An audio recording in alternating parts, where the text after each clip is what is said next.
Before we get into the deep stuff, let's give some basics or some things I want to do inquire from the others. Walk me through the Santa Fe Institute. What was it about the time of the math? And this was in the late 90s. So they're not going to hear me on this part, right? We're going to do it both ways? It will not be on the video, but we do have you recorded. Fine. Remember, when you're answering on these questions, I'm not in the shot, and they're never going to hear my voice. So a little bit you got to repeat in your answer, you got to repeat what my question was. Oh, a little bit. Okay. Santa Fe Institute. Why, when you're at the top of your game on Wall Street, do you decide to finance, which was at the time, or endow, or become the donor or sponsor, however you want to say it, for what was considered the most cutting-edge group of mathematicians in the world? Action. So Santa Fe Institute in the late 80s, early 90s, I was interested, I was on the board of Rockefeller. So that starts, Rockefeller University, formed by John D. Rockefeller to sort of give back to the community. It's east side of Manhattan, except it was old. It was sort of old-fashioned. They were talking about medicine, and medicine by itself was, again, subject to the ideas of science. They were trying to use science to find cures for disease. And I said, no, we need to do something different. We need to start interdisciplinary work. In most... How did a schmuck like you get on the board of Rockefeller? What year was that? I don't remember. Late, I think 89 or 91. So that's one of the most prestigious research places in the world, correct? Yes. Okay, how did a guy like you get on the board of a blue blood, internationally known, hard research, Nobel Prize winners all over the place? How do they pick a guy like you, a trader from, or basically some guy from Bear Stearns? Good question. So I was asked to be on the board of Rockefeller, and I think I was on the board of Rockefeller. There was a money manager who said, Rockefeller needs someone with financial expertise because the university is growing and there's lots of new things. You have to, again, we go back to the original discussion the last time. Up until the mid-'80s or sort of mid-'70s, the most important thing was your name. If you were Rockefeller, you already were considered to be brilliant. If you were head of General Motors, it was your reputation. It was who you knew, who your family was, what was your character. And then in the mid-'70s, basically, if you remember, you probably had a calculator. It was very advanced in those days to have a Texas Instrument calculator, where it could, by putting in the numbers, it would multiply for you to do square roots. And that was the first, and everyone who had a calculator was already advanced on Wall Street. A simple calculator, almost like your accountant. The most important parts of business were really now going to calculations. So it's not only mathematics, but it's things that could be calculated. Reputation couldn't be calculated. I could give you, are you a 10 on a reputation scale, an 8? What does it mean to have a measurement of your reputation? We'll get to that later. But places like Rockefeller needed someone to say, look, we're entering a different world where numbers and the numbers of companies, portfolio management was going to be balanced. It was going to be statistical. Jeffrey, could you come on the board? Potentially sit on the finance committee, Nancy Kissinger and a bunch of other people. And David Rockefeller and I got along very well. He was an unbelievable human being. Respectful to everyone. He introduced his driver as his colleague, not his driver. He would never say, this is my driver. He said, it's my colleague. And David started to explain to me world politics. So David would say, Jeffrey, money is going to be sort of the most important things. People don't understand money. You seem to have this knack for money. I said to David, tell me about your life. What was the worst and the best part of your life? So David said, when I grew up, everyone knew I was a Rockefeller. They didn't know that my father told me he would not leave me a dime. No money. But every time we went out to eat, me and my 5 friends at school, they would leave me the bill. They would expect me to pick up the check because I was a Rockefeller. And he said, I was chairman of Chase Bank. And he said, I remember like it was yesterday, one of the headlines in Time magazine said, David please fire yourself. So he thought that there was a world that existed that would be a combination of both politics and business and leadership. What do I mean? He formed something called the Trilateral Commission. The Trilateral Commission is some spooky stuff. People said it was some of the people that, the Illuminati, there's some mystery about it, people that ran the world. It was politicians, but David said most countries, the politicians get elected for 4 years or 8 years, separate from the royal families in England or in the Middle East. Someone's there for 4 years and then they're not there anymore. The most important people to have stability and consistency would be businessmen.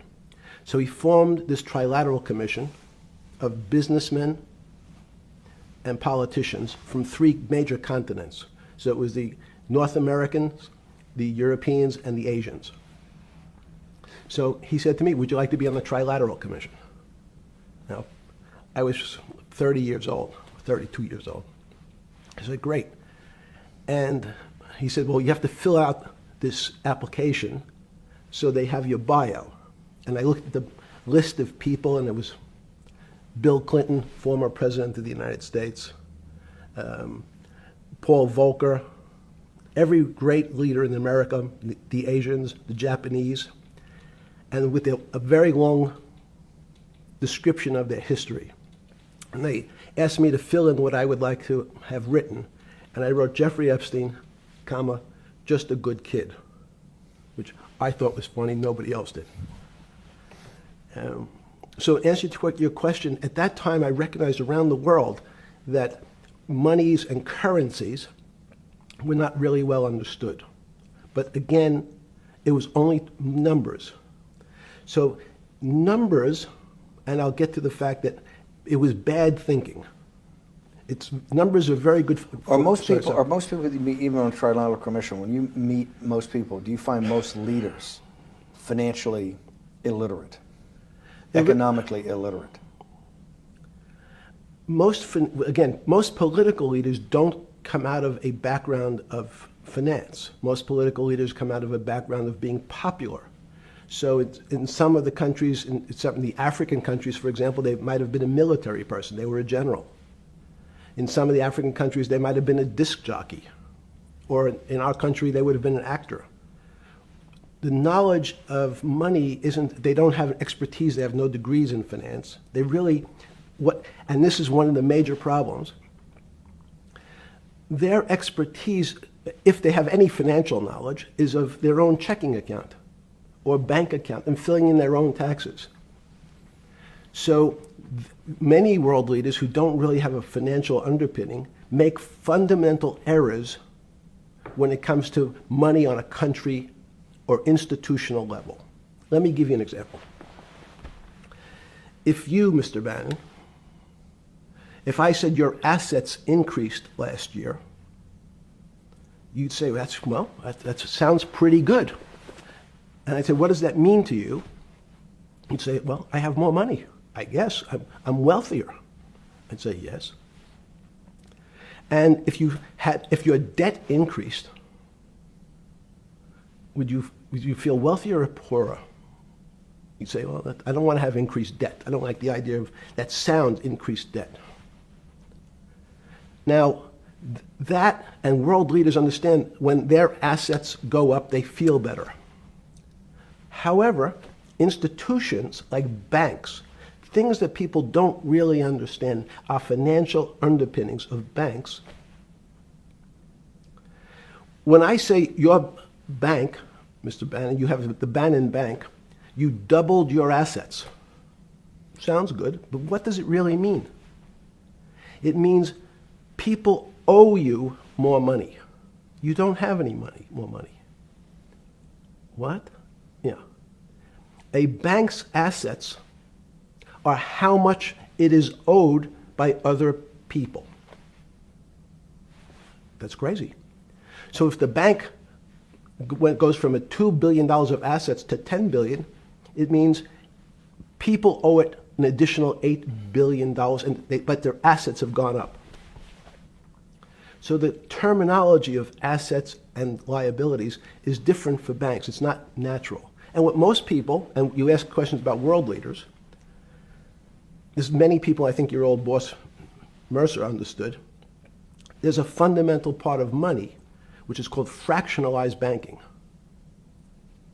And fractionalized banking is something that finance people understand, and the people on the street, and when I say people on the street, that's where I was when I started on Wall Street, would find it impossible to believe.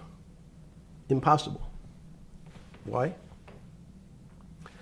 Bannon Bank, I give you $1, just one single dollar. In our system of banking, I would say, okay, Steve, I gave you $1. How much could you lend out to your friends? And your natural reaction would be probably something less than $1 because I want to keep something in my pocket. The way our system works is if you as a bank are holding my dollar, you can lend out an additional $8 or $9.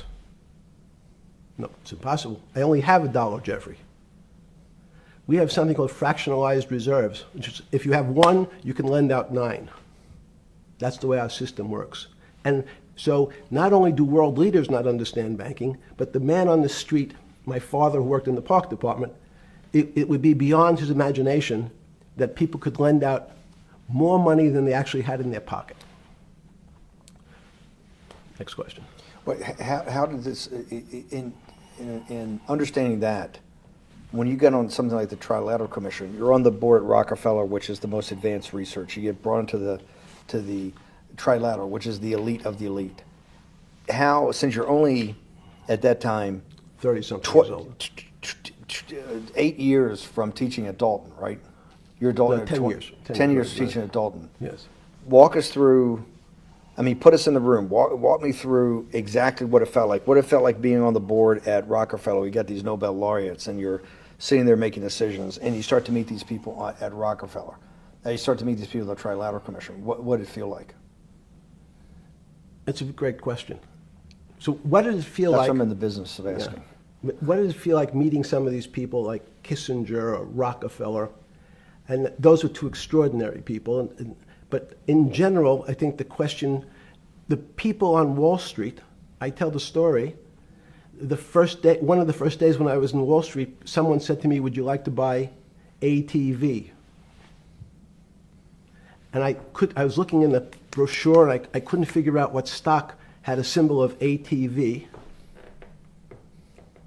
And when I finally said, well, I can't find it. And they said, what's the matter with you? Do you want to buy ATV?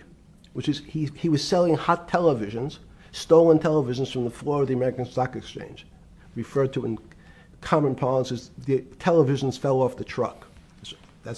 So I knew what that phrase meant from Coney Island. But what I found was most people, be it in business, in normal life, or in the world leaders, don't really understand money. It is something they think about. They have a sense of what it is. They certainly want more of it. But they also make statements like, we want more money, but we don't want more debt, which just shows a misunderstanding of what money at its core really is. So most people don't, they want to make it, they want to save it, but to understand it intimately is not a normal characteristic. At the first Trilateral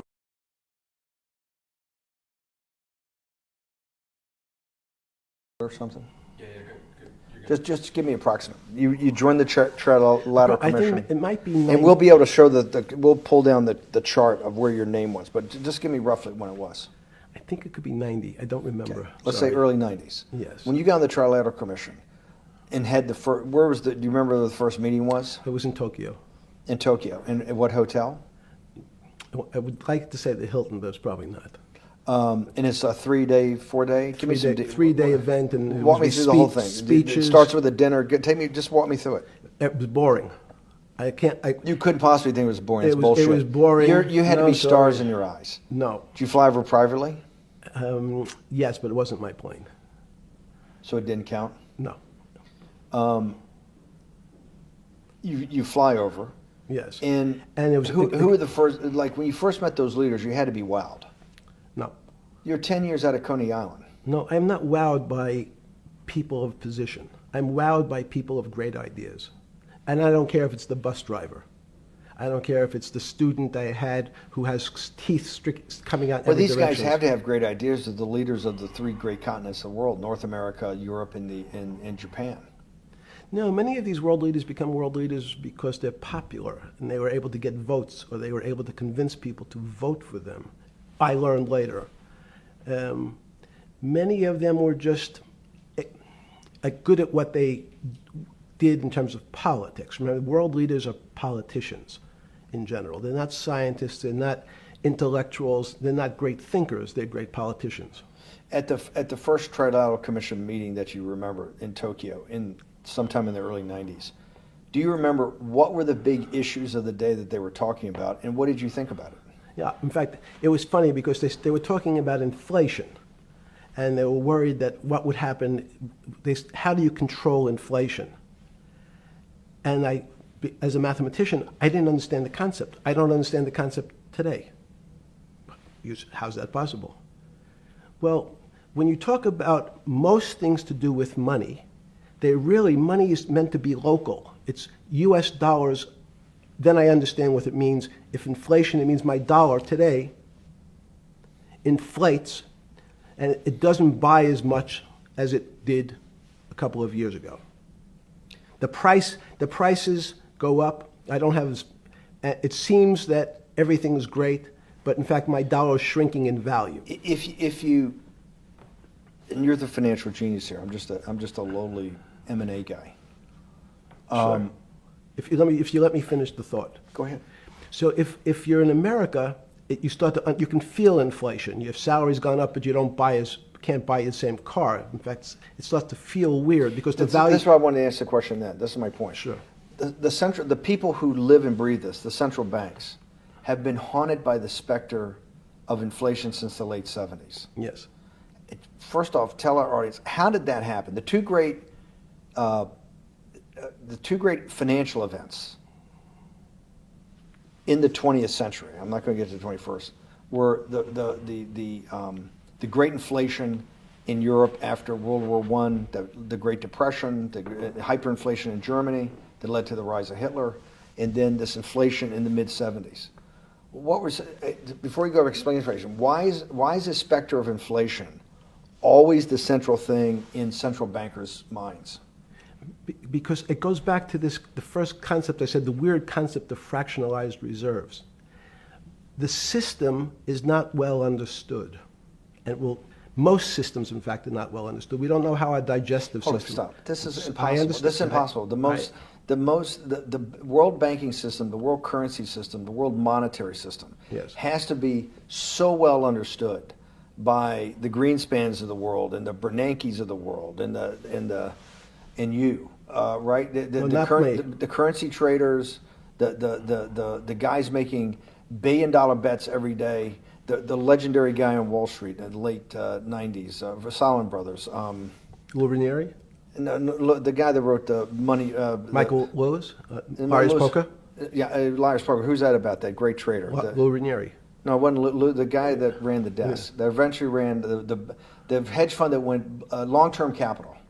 Yes, I don't remember. Who's the guy? I want to say, I don't remember. Yeah. I'm sorry. Lou Ranieri is big, but those guys have to understand the system perfectly. No, they don't understand the system. They understand the local part of the system. So, for example, why is not only inflation, most bankers are terrified if the public understood that the bank really doesn't have their money at any one time. It's one of the things during the Depression, there were runs on the bank. The reason the banks don't keep much money in the actual bank is they assume that not everyone's going to want their money on the same day. So it's not really the fear of inflation. The fear is a run on the bank. Everybody wants to take out something that doesn't really exist. Inflation is tied to interest rates. It's a more complicated example. But when your money doesn't buy the same amount of product this year than it did last year, if it buys less and less, like it happened, you use the term hyperinflation. There's certain countries that are not managed well, like in Africa at the current, A $100 billion bill, $100 billion bill in Zimbabwe is worth 1 American cent. That's the perfect example of hyperinflation. It goes up, it doubles every day. So people are afraid that their value in the system starts to break down. But so if I said to you, does your doctor understand your body system? You'd say, well, I hope so, because I want him to keep me healthy. But you could have a kidney infection, you could have a heart attack, you could have a broken knee. There's lots of pieces of this system. And in fact, when you ask the question, very few doctors understand your entire body. There's a specialist for your knee, there's a specialist for your polynoidal cyst, there's a specialist for your head, and now we have specialists in different areas. So and I'm going to get to your first question about Santa Fe Institute. The world economy and your body are both comprised of little systems interacting with each other and making one big system. This is what's stunning for all the little guys out there, the populist movement, the little guys that haven't had a pay raise in 30 years. They think that these elites, have everything. The guys in the room making the decisions, the party at Davos guys. You're sitting there, you don't think many people today really understand the complexity and really all the moving pieces and how they interconnect to the world's financial system. No, not only don't they understand the complexity, and that goes back to Santa Fe Institute was an attempt of trying to see if there was a way to mathematize, formularize, or algorithmically understand what the term complexity means. That goes back to the original question. Complex systems are complex by definition. But there's not necessarily, it's not one level of complexity. We might say, well, our fingers are complex, the movements, the muscles of our hands, but it's not as complex as the blood system. Now I have a circulatory system. I have systems on top of systems, so that there's no one group of or person that really understands the way the body works. There's no one group that understands the way the financial systems work. You might understand U.S. bond market. Now, you've asked about the trade of long-term capital. That was a bond fund, very small part of this very complex system. So the goal of the Santa Fe Institute was to see, is there a way to get in, somehow understand how complex systems interact? Fast forward, Steve, to today, where Google and these other engine companies, the other tech companies, are trying to build artificial intelligence. The strangest thing that they found, one of the strangest things, is that the systems that they design, this artificial intelligence, which a lot of people have heard about, is they design a bunch of systems. They're called neural nets. Terms simply taken out of brain work, neurons in the brain. Nets because they actually look like a net. They put in some inputs. The computers work, spit out an answer. Sounds normal to you. It's because you're thinking about that calculator you had in 1976 on your desk. When you ask the person who designed the system, how did it come to that answer? How did your neural net, can you show me the calculations? They say, no, we don't know. We don't know how the thing we designed actually came up with that answer. That's pretty strange. They take the same neural net now, and they put it in front of a video game. No learning, nothing. They said, to the computer, they say, sit in front of your video game and learn how to play. It seems the computer learns better than any human in history, faster than any human in history, beats any human in history, but when you ask the designer how did it do it, no one knows. It just did it. So that's the first little touch of things that we already have gotten to a place where we don't understand it, and we built it. On Sunday afternoon, September 14th, 2008, where were you? Sorry? It was the night they put Lehman Brothers in bankruptcy in London. I was in jail. Seriously. Yes. So the financial crisis of 2008 happened when you were in jail? Yes. Oh, this is going to be so amazing. This is going to be so amazing. I take it you didn't have your Wall Street Journal dropped off to you in the morning, your Financial Times. No. How did you hear about because I want I forgot about this, but yes. I'm trying to get, this is going to be amazing. Let's go back and do that again. Sunday afternoon, because I want to find out about people, the geniuses understanding the complexity of the financial system. Because I think the best example we have is the financial crisis, the crash of 2008. Sunday afternoon, September 14th, I think it was, 2008, is when they were working feverishly in Midtown Manhattan at the Lehman Brothers offices and at various law firms around town, and with the Secretary of Treasury and the Federal Reserve, what they're going to do with Lehman. They decided they weren't going to save it. And so they prepared to put it into bankruptcy at the open of the market in London the next day. How did you hear about what was going to happen to Lehman Brothers, and what did you immediately think when you heard that it was going to be put into bankruptcy? I'm glad you asked that question. I was in solitary confinement September 14th. And again, some of the public stories about the wonderful time I had in jail and my work release, which didn't come till months after.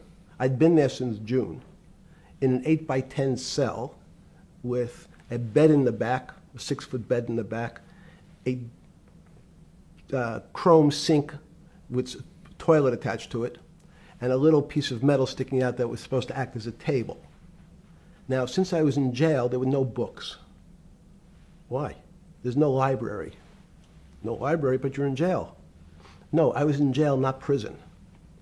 So in jail, I was in a place which was called the Special Housing Unit, which is for the roughest, toughest, meanest people. They had put me there, they said, for my own protection. So I was in a 8x10 cell with a little slit in the door where they would serve my food on a tray about 9 inches by 4 inches. And then as soon as I finished eating, they'd take the tray and close it down. And one of the guards said, do you understand there's Wall Street's crashing. I'm worried about my pension fund. What should I do? And I said, sorry, Wall Street's crashing? What's happened? And he said, there's some crisis and some companies are going bankrupt. I said, are you sure? And he said, yeah, it's all over the papers. We're all terrified we're going to lose our life savings because we have either a 401k or our pension funds. We don't know anything about money. Mr. Epstein, can you tell us, like, what's going on? Am I going to be able to afford my children's education? Am I going to be bankrupt like this company called Lehman Brothers?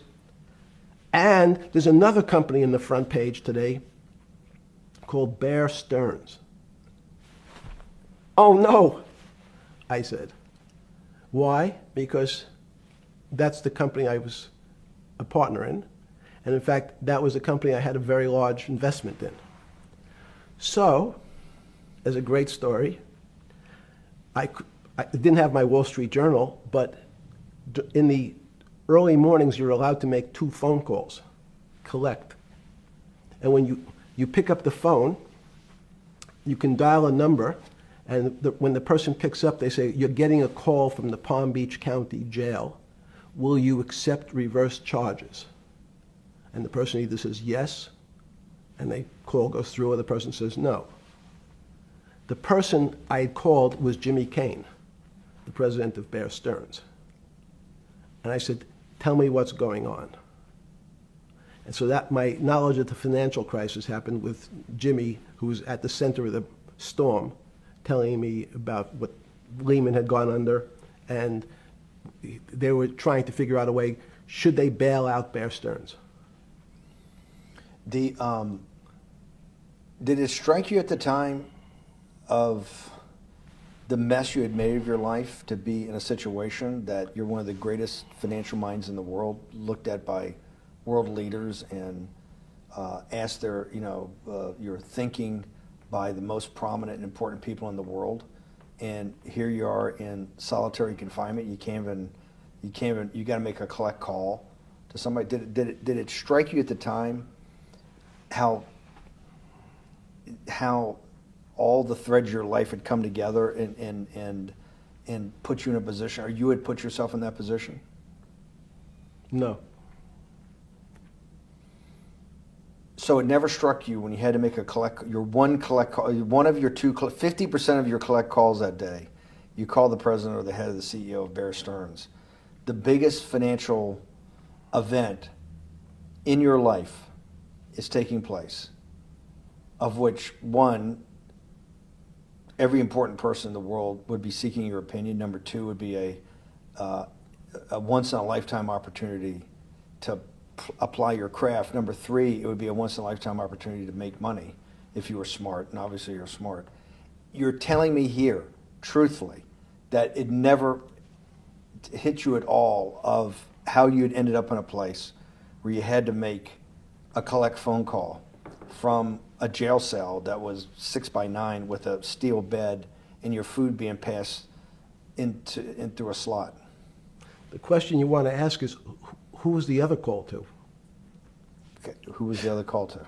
The other call was to my friend at J.P. Morgan, who was then, I didn't know it at the time, trying to buy Bear Stearns. So at one point, I had two phones. It was difficult because they're afraid people are going to hang themselves with the phone cord. So they don't actually come together and they're pretty short. So I was actually going between two phones talking to Bear Stearns and J.P. Morgan at the same time. So I found it amusing. And it never struck you about how to end up in a situation like this? No, that would be probably means I would be too self-aware. You can't possibly expect me to believe this. I know. I don't believe it. You're telling me that during that day, you never had a moment. You sat there and go, what the fuck have I done with my life that I'm in a 6x9 jail cell when I should be on a trading desk or I should be in my $250 million greatest townhouse in New York City taking calls from the king of Saudi Arabia, the president of China, the head of Russia, the president of the United States to save the world's population from a financial debacle. You honestly expect me to believe that never happened? You're suggesting I was sort of somewhat depressed, and how could this happen to me? I'm not saying depressed. I'm saying a moment of awareness of how could I get myself into this situation. No, I would just say how strange that this happens. It's strange. I'm wearing a jumpsuit and flip-flops. What color was the jumpsuit? Brown. Brown. Brown jumpsuit. Yes. I notice I don't see you in a lot of brown. No. Brown jumpsuit and flip-flops. Flip-flops, yes. With no access to books, no access to newspapers, no access to anything. You had lived on information. Except my Almond Joy bars. I had extra Almond Joy bars.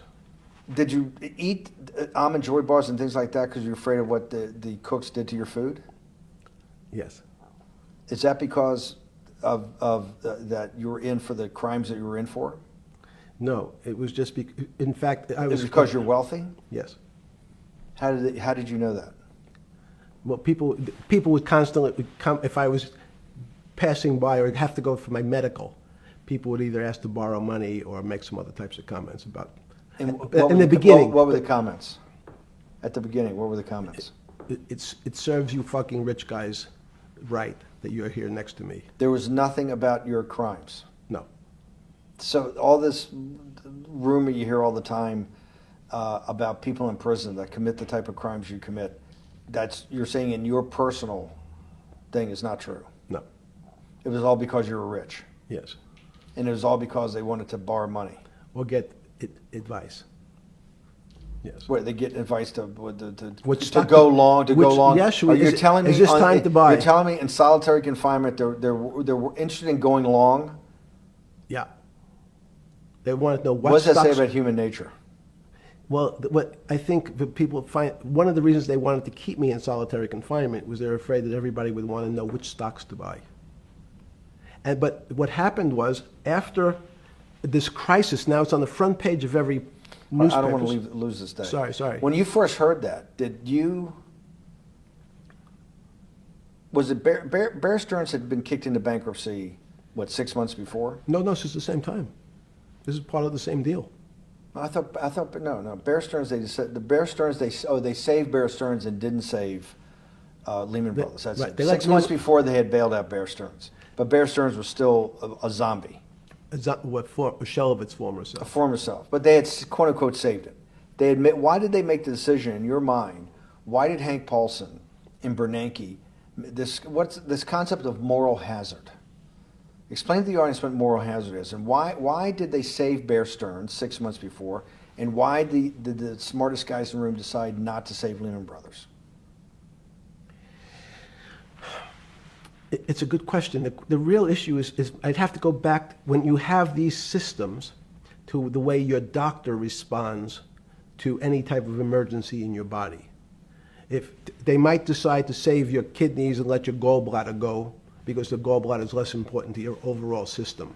If at that time, even it's not that long ago, the boogeyman was when said, well, what really happened? Jeffrey, what really happened? What is this financial crisis? And, some of the progressives and the right wing blame it on the banks. It was the banks' fault. And it's the fault of this very esoteric, unknown concept of derivatives. It was really the derivatives that caused this financial crisis because the derivatives got somehow out of control and in the Mickey Mouse. And that was the way you started your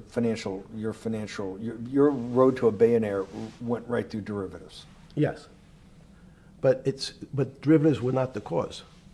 Derivatives were not the cause at all. It's like saying your hair was the cause of your heart attack because it was on top of your head. So what was the cause? There isn't, let me say, there's no one specific cause. These are system collapses. So many times when they have to make your death certificate, when you say, well, what did he die from? They'll say heart failure. But if you say, what was the cause of his heart failure? Well, he had low blood pressure, his sugar was high, he was diabetic, he had all these other problems. But you say, no, we need a word on your death certificate. Did he die from brain damage? Did he die from heart failure? That's the financial crisis. Many people said, well, what caused it? They wrote, like on its death certificate, derivatives. But derivatives are not a fundamental cause of anything. Was it Sunday or Monday? I take it was Monday morning when you made your two collect calls and you were talking to Bear Stearns on one hand and Morgan Stanley on the other. J.P. Morgan. J.P. Morgan. That was Monday morning. Did you, Jeffrey, being one of the financial geniuses in the world, did you understand what Lehman Brothers is going into bankruptcy, the domino effect, that by Thursday the financial system would be under such extremis that if it didn't have $1 trillion cash infusion in the United States, it might collapse? Did you know that at the time? Did you view that at the time? Yes. You did? Yeah. Why? Again, I don't want to bore you or the audience with the idea of it's a medical procedure, but you had system failures. So you'd recognize that if I said to you, did you realize when your father was on the ground and he was clutching his chest and he couldn't breathe, it was a bad situation and he could die. That's how I saw it. Did you immediately think about the commercial paper market? I mean, the mechanical triggers that actually you had to blow through these circuit boards. Did you know the circuits? Did you understand the circuits? Or did you have a concept of the circuits that were going to get blown through? Yes, but only because of an analogy to a body. And in fact, from my telephones against the wall with my little metal wires, because the next day I talked to another person in Washington about the issues of what I thought was happening, and I made the same discussion about the... They were at the Treasury Department? Yes. So in a 6x9 cell in... The phones were outside the cell. In Palm Beach County, California? West Palm Beach, Florida. West Palm Beach, Florida. This was your juice diet. West Palm Beach, Florida. West Palm Beach, Florida. West Palm Beach, Florida. You're making a call to Washington, D.C. to talk to some deputy secretary of Treasury. Someone in Treasury. Right. Someone in Treasury. Right. And that does not, the night before you go to bed, it doesn't dawn on you at all. You never have a moment of self-reflection that, how did I end up on this metal cot when I should be at the center of things? No, I had a telephone. So I've said, I can talk to, it makes no difference where I am, in fact. I'm still talking to the same person if I was at my home in Palm Beach.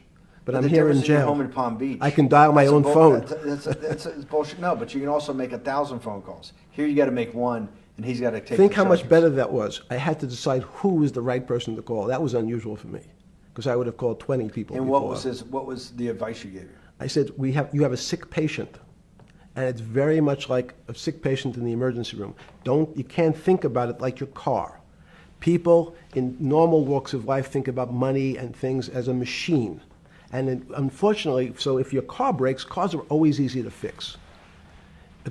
My jets, my cars, if it breaks, I know it can be fixed because it simply follows the same pattern. If this part breaks, you replace the part and the thing works again. People and the financial system are not machines. They can't be fixed the same way. You can't simply take out put some more juice into the commercial paper market, and that's like replacing the carburetor on the car.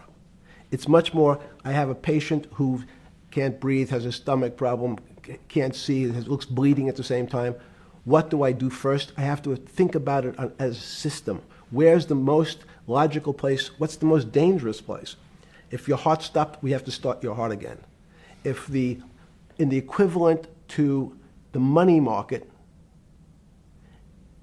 why do I have to start your heart again? I need to get your blood flowing. If your blood stops, you're dead. If liquidity, which is the equivalent of blood in the financial system, dries up. Once liquidity is basically cash, putting cash into the Forget system. about what it is. Okay. Liquidity is liquidity. It allows the system, it's the blood of the system. You need to pump blood hard into the body of the economy to keep it flowing. And if you're, especially when you're worried about someone dying, you're not going to be worried about the niceties of, well, you got the shirt dirty and there was some damage. Pump in that blood, keep that heart When you pumping talked blood. to the person in Treasury on Tuesday, the 16th, did you get a feeling as you were sitting in your 6x9 jail cell in West Palm Beach, Florida, that they were on top of things? No, you can't. It's impossible to be on top of things. There's no such thing. It's, again, the doctor watching the patient die. You hopefully have some confidence that he's seen it before. He recognizes that there are some steps he has to take first before he bandages the guy's finger or worries about what shoes he has on. So you hope that the people in charge, your doctors who are working on the emergency patient, have enough experience and, frankly, judgment to try to keep the patient alive. Did you think that they had those things, patience and judgment? They had pretty good judgment, and you needed a lot of luck, just like in the dead patient. You need to, hopefully you put that blood in and it's not too late. And you make some mistakes, but you have to know you're going to have to give it a shock. In the run-up to the September crash of 2008, Yeah. I guess you weren't occupied with finance. That whole summer, how long had you been in jail? Went to jail June 30th. So the entire summer. Yes. Before you went into jail, you were still very active in the financial markets. Yes. When I say active, you trade currencies every day, you trade stocks every day. When people, I don't do any. someone like you, or you give advice to people to trade stocks or trade currencies. I don't trade every day. I think that's, like Woody Allen said, you can't beat the bank. So I try to pick my spots. George Soros picked his spot when the pound collapsed. This would have been a great money-making opportunity that passed me by when I was in jail, but that's not how I think.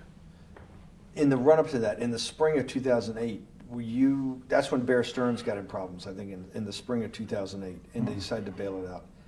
Did the Bear Stearns guys talk to you for advice at that time when the big crisis in Bear Stearns? No, but see, again, unbeknownst to most people, and it's easy to blame people for the financial crisis, like you'd blame someone for giving your father the drink before he had his heart attack. But what really happened, the real enemy of the finance system was Bill Clinton. And if you ask me what and who caused the financial crisis, I would tell you it was Bill Clinton. Because of what Bob Rubin and he did to deregulate the financial system? No. Because as of the last time we had our 60-minute interview, you talked to me about home ownership. and you asked me whether everyone should own a home. And I told you, no, it's too risky. So the financial collapse of 2008 is because of hardworking African Americans, Hispanics, and whites who wanted to have a ownership stake in the society that all rests on their shoulders. They're the culprits. No, not at all. Okay, then I didn't say they were the culprits. I was pretty clear it was Bill Clinton. Okay. Why was it Bill Clinton? Because Bill Clinton wanted to get votes from those people.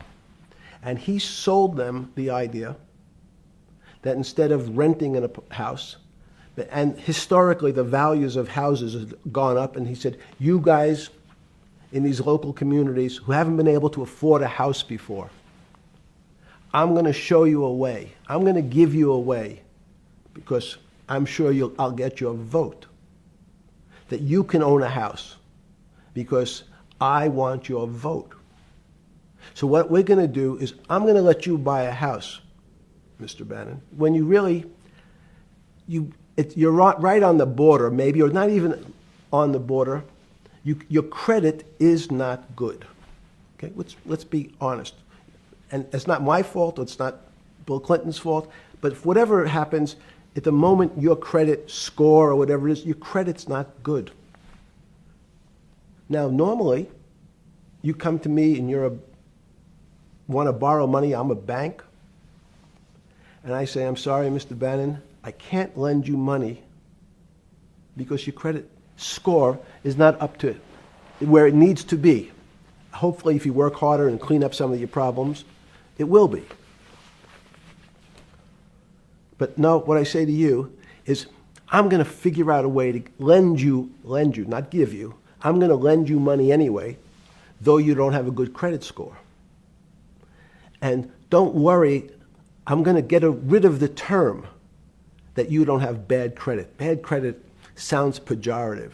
You don't want to be a person. Sounds judgmental. Yeah, it sounds judgmental. So what we're going to do is we're going to call your credit situation subprime. Oh, nobody knows what that means. Subprime. That means prime is good credit. Subprime is not good credit, less than good credit. So we'll call it something that people really won't follow, and we'll tell you what. We're going to have people lend you money, though you are a subprime borrower, and I will figure out some government agencies to guarantee your loan, though I don't think you're a good risk. So the banks say, no, no, no. We don't want, initially, the bank said, sorry, this is too risky, Mr. President, for us. We're in the business of managing risk. It's not our money. It's the hard-working people's money sitting in our bank. We can't lend to people whose credit is not prime. You're asking us to lend to people who are subprime. And he says, here's the key, if you don't, Mr. Bannon, I'm going to make sure the Justice Department charges you with discriminatory lending because you refuse to lend to my subprimers. In business terms, you should never lend to. But what we'll do is I'm going to form an agency called Fannie Mae and Ginnie Mae, just another agency names. They'll guarantee your loan. So don't worry. Don't worry. You don't have to pay it back anymore. Even though and maybe you don't even have to work as hard anymore. That's probably a harsh statement, but these players, these two big firms, Fannie Mae, will guarantee the fact that that bank will receive its money. Now, the bank says, wow, best deal in history. I refused to lend to Mr. Bannon, but now he has the big brother, his Uncle Sam. He went to his Uncle Sam, and Uncle Sam says, I'm guaranteeing it. The bank says, I want everybody. Give me as many people as you can give me. Because Uncle Sam is the best credit in the world. Not only it's the United States government. We'll take it all. We'll take as much subprime as we can handle. because it's the best investment for the moment. It's a strange investment because it has politics that has inserted its way into the numbers. Politics doesn't belong in the markets, but now we're going to have, I want the votes, we'll make guarantees that you who can't get a house normally will be able to get a house from the bank. The bank says, this is the best deal in history. We will package 100, 300, 1,000 of you subprimers, and we'll sell it off to somebody else. And the whole system becomes mired in subprime mortgages. That's becomes the issue. What do you mean mired? There's just too much supply. It's a supply-demand problem. You get too much supply? No, it's a very good question. What does too much supply mean? Well, then you get to people, go back to your first question to me, government leaders. Government leaders know if they're good, and they can do mathematics, they can balance their checkbooks. So certain people in Congress said, well, how do you value these subprime mortgages? The banks say, we've been valuing them the same way we've always valued them for the past 20 years. The accounting firms, there's something in this country called GAAP accounting, which is a standard type of accounting. And we account for them the same way we've always accounted for them. If we paid $1,000 for your mortgage last night, when we put it on our books today, we're going to say its value is $1,000. Makes sense. I paid for it what's its value? It's $1,000. That's what I paid for it last night. No. The Congress people said, that's not really a good answer, you know. That doesn't give us confidence that you know what you're doing. Because what happens if you have to sell it tomorrow morning? Something's happened and you have to sell it. Remember, there's kinds of stress tests. Would you be able to value it at what you paid for it the day before? And Wall Street says, that's not the way you can think about this. This is crazy. We always value things at the cost from the day before. And they changed the accounting method, in essence, to say not what it was worth yesterday, but if I have to sell, what would it be worth? That's impossible. So what happens is every bank now has to value something they bought yesterday at lower than they paid. Never before in 20 years did they have to do this. So something they bought at 1,000, on their books was 1,000, is now 990. That starts to, you asked the question about what did I start to think about. Something's 1,000 and 990, this person now has to value it at 980. When did you first start to get nervous? Understanding Bill Clinton in all this. Did you change glasses? Yes. Okay. I changed shirt. I saw that black. Are you okay with the? Yeah, great. I think we're gonna have all kinds of changes. I'm experimenting. Yeah. Okay.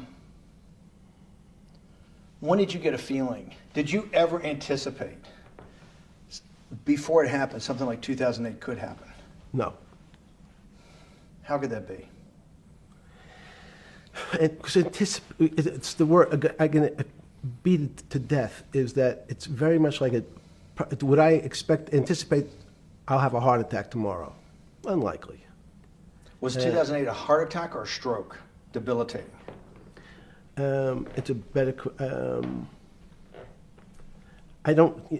It was both. But why was it both? Because in fact, as I said, the blood was getting dried up in the system, and the head, which is sort of the central bank, wasn't working. So to some extent, it was a combination. It was just a crisis. Did you see that building up over time? It's always been lurking in the background. I mean, if you have an older parent, would you say it's possible? Did you anticipate him having a heart attack today? No, you hope things are going to go better and maybe they'll fix it up. The system was getting too complex, and it wasn't based on derivatives, because what people keep forgetting, and as I was just explaining, Wall Street, and in many professions, including Wall Street makes it sound complicated.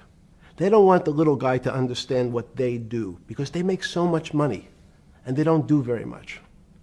So they couch it in words like derivative and stock options and commodity futures and different types of contracts. It's all fairly, everyone is capable of understanding it. It is not complicated. But Wall Street, because they make so much money from doing fairly simple things, needs to make it more complicated than it really is. We had a very big recession in the early 90s based upon real estate and Japan basically imploding. Let's again, okay. You had a recession in the 90s. I don't know what it's based upon. It's always interesting to look back and say, separate from there's certain triggers, like in the 70s there was a... What do you think it was based upon, the 90s downturn? It's clearly there was a huge downturn. No, I know there was a downturn. That's what I know for sure. That's a fact. Everything else is sort of speculation about why did he have that? I understand that, but there's some speculation that has 0% probability of being true, and there's others that have 90%. In the range, when you look at the range of alternatives of what could have caused it in 90, and what I'm trying to do is get you all the way up to 2008. Look, you're the smartest guy in the room, right? You know that. Do you think there's anybody in the world today? Oops, this is going to be a bad question. No, but do you think anybody in the world today, the Alan Greenspans, the Bernankes, is there any central banker you know, any partner of any Wall Street firm, any guy running a trading desk, and I would take it that would be, or anybody at a Larry Fink at BlackRock, Steve Schwartzman at Blackstone, the top 100 financial guys, and let's throw in a couple of Nobel economists, and let's throw in the best professors at Wharton, at Harvard, at Stanford. Do you think that there's anybody that understands money or understands the world's financial system as good as you? There must be. But it doesn't come to the top of the head. No. Okay, fine. Now that I've gotten that, let's go back to 1990. In that arc from the fall of the Berlin Wall to 2008. Good. We started with the implosion in Tokyo of the Japanese economy, Japanese financial markets. We had the huge run-up in internet stocks, right? We had the implosion of that in 2000. The bankruptcy of Drexel Burnham in 90. Mm-hmm. Implosion of Japan, huge run-up in equity markets for the internet, implosion of the internet in 2000, 10 years later roughly. Mm-hmm. And then this run-up through the Iraq War and all that, the run-up to 2008. Every 10 years, it seems like, we're in some sort of 10 years before the 1990s was the 70s. You sound like an astrologer. Okay. And not a financial person. You're supposed to be a mathematician. It just seems to me a pattern of every 10 years. That's misleading. That's exactly right. Okay. Because people like to see patterns. People like to see patterns where there are none. So a pattern of a financial crisis every 10 years is just in my mind. Yes. Long-term capital that had to be bailed out back in the late 90s when everybody panicked. And that wasn't that bailout today would look small, and it was $5 billion or was $30 billion. Businesses fail all the time. But long-term capital, the Federal Reserve stepped in. But I'm saying people go bad. Things go bad all the time. Yes, you're correct. The audience is watching this, the little guys, they go bankrupt all the time and nobody gives a shit. You know why? They're a little guy. But when long-term capital management goes bankrupt, or Bear Stearns goes bankrupt, or Lehman Brothers goes bankrupt, people care because it's an unfair characterization. Why do you say that? Because again, it's the complexity of the situation. If you think about you have a complex system. You have your body. Now, in fact, the little guy is my finger. This is. And Bear Stearns is your heart. That's correct. The banking system is my heart. The system, I can't risk my because remember, it's not only my. You haven't been able to name. Hang on. You haven't. Hang on. No, hang on. I was trying to hang. I wanted to see if the hang on worked. No. You haven't been able. You're not good enough yet. You're like junior wizard trying to do it. You haven't. Yes. I'll say, since we can't name another guy that's as good as you. There may be a couple out there. You're not bragging. You're humble. It had to be sometime. Please tell me there was some time before you went to jail and basically got cut off from daily information in the summer of 2008, that you started to get very nervous that this complex system, that something was deeply wrong? Okay, first, let's go back. When I say no one understands the system better than I do, it doesn't mean I You always understand. sound like a doctor. You're afraid he's going to get sued for giving a thing. Yes, you're not, no. you're No, not no, taking no. on any liability. There's no contingent liability here for Yeah, your no, answers. no. But the word understand is the problem. Okay. I don't understand the system. So I don't understand the financial Will you system. please stop? You cannot sit here and Yeah, tell no, me. no. What we just went through, I'll go through again. The hedge fund managers, the money managers, the central bankers, the commercial bankers, the heads of the investment banks, the heads of all the trading desks, the top economists, and I'll throw in the business school lecturers at Stanford. Of all the top 200, 250, you can't name at the top of your head the guys are at least at your level. You have to understand it somewhat. No. Sorry. We all don't understand it. No one understands it. It's a miracle. It's that's part of the problem. It's impossible to understand. That word understand simply means if this happens here, that will happen there. It's predictable. Understanding means it's predictable. It's not predictable. That's the problem. In complex systems, that was the fascination. Is there a way to tease out some level of predictability? So even No. In fact, you would ask the question. It's a great question, which was it a stroke or a heart attack?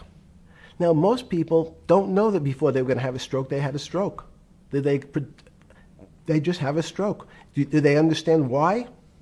In hindsight, you go back and you can make lots of explanations. It might sound good. And if you're talking to the working man, you're using language that he'll never understand. It's complex. So just like going to his doctor, he says he has a gastrointestinal problem or he has diverticulitis, as opposed to saying, you had a stomach ache, you ate bad food.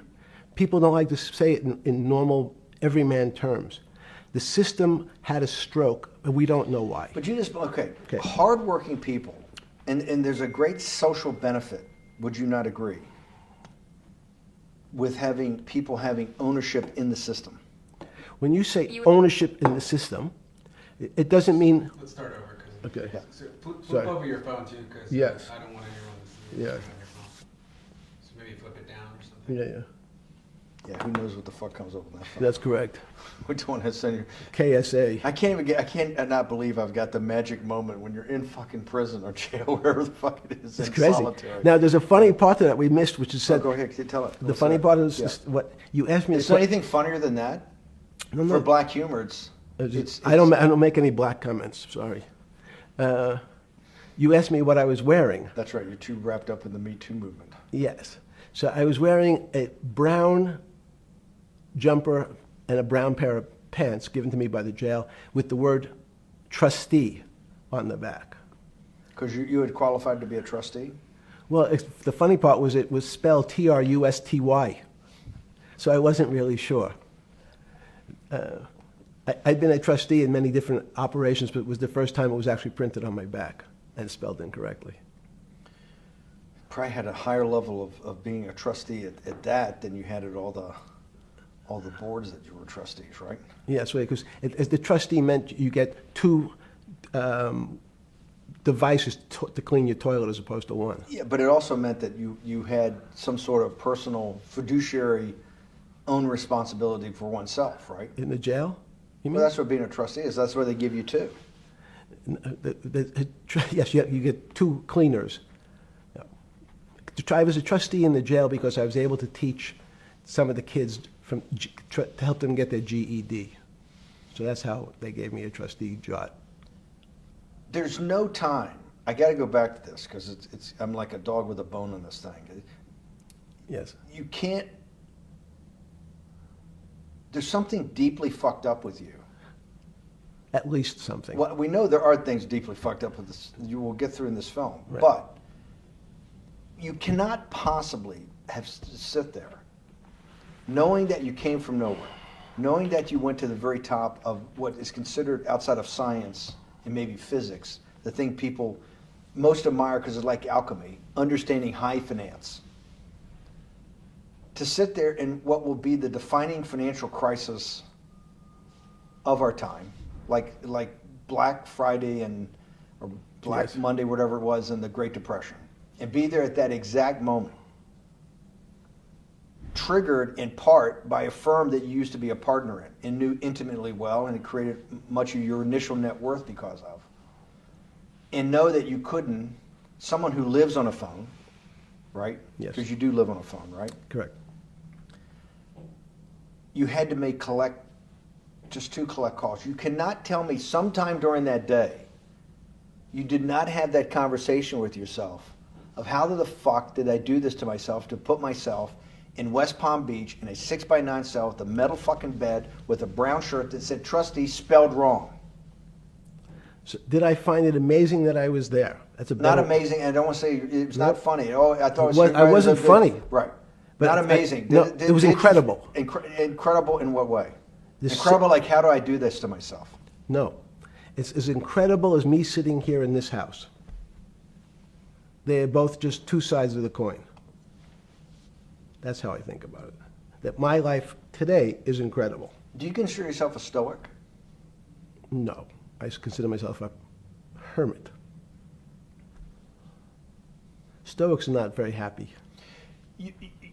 Being a hermit then, being in that 6x9 cell, being in the cell qua the cell was not the problem, right? Correct. What was the problem?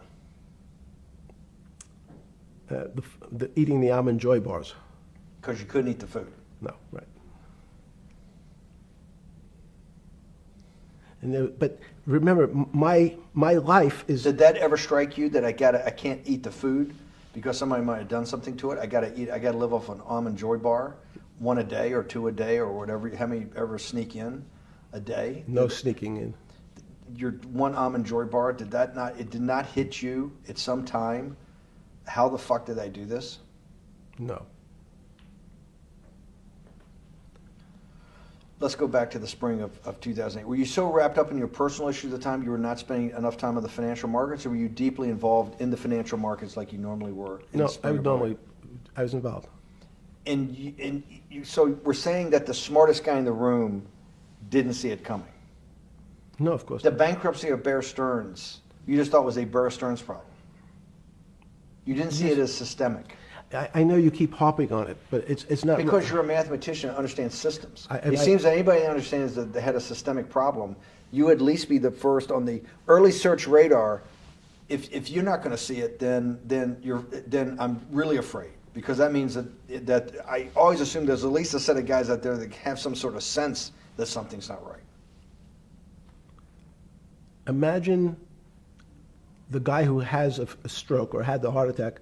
When you ask him, did you feel funny the day before? He's going to tell you, yeah, I didn't feel right. Something was off. I didn't feel right. I had my stomach was right. I felt a little dizzy. I felt a little weak. But if you asked him that day before, do you think you're going to have a heart attack tomorrow? He'd say, no, I just feel a little weak. I'm a little dizzy. My stomach hurts. So these systems, and that's the issue of complexity. What complexity says is that, in fact, everything seems to go along, and people have seen it. One of the great examples of complex systems is sand dunes. In fact, the sand keeps building up. People have seen some, and all of a sudden, one more sand drop, and all the sand starts running down the hills. That's the way I see the financial markets. Well, you funded Santa Fe in the early 90s or late 80s? I believe it was early 90s. I can get back to you. But early 90s, Santa Fe was funded for the study of complexity theory. It was studied math. So let's back up. So why did I buy a ranch in New Mexico in 1993? So that gives you some sense. So I would have funded it in 1990. Los Alamos, which was the high energy lab up in New Mexico, was losing all its scientists. And Los Alamos, it was where Oppenheimer and where a lot of the nuclear weapons program, the bomb. That's where the Manhattan Project. Manhattan Project was Yes, as Los Alamos, and you bought your property out in New Mexico to be near that? Yes, because the scientists were going to be, they cut the funding for high energy physics. But the people who worked in Los Alamos would still be in the Santa Fe area. They cut that because this was the Cold War dividend, right? I don't remember exactly why. It was because, again, people thought that physics and high-energy physics really wasn't that important. Because that was about nuclear weapons. No, it was because they decided, which may be not right, this was the same time that Murray Gell-Mann came up with the term quark, Q-U-A-R-K. He picked it out of an old poem, the word quark. But it was mysterious. So they were starting to understand in the 90s that our world of the physics world, there was things that were just unexplainable. They called it strange things. You gave it a name. You gave it some characteristics. You called it had charm. It was one of the terms. It had a charm. It had a flavor. It had a color. But no one, Mr. Bannon, understood what it was. Just like the financial system. And you wanted to investigate that? I wanted to see if we could build tools so others smarter than me could help investigate it. And that was the beginning of your concept of the Santa Fe Institute? Yes. And Santa Fe Institute was founded to do study in this type of... Can these areas of strange things be described by some form of mathematics? So that's what I'm trying to get at.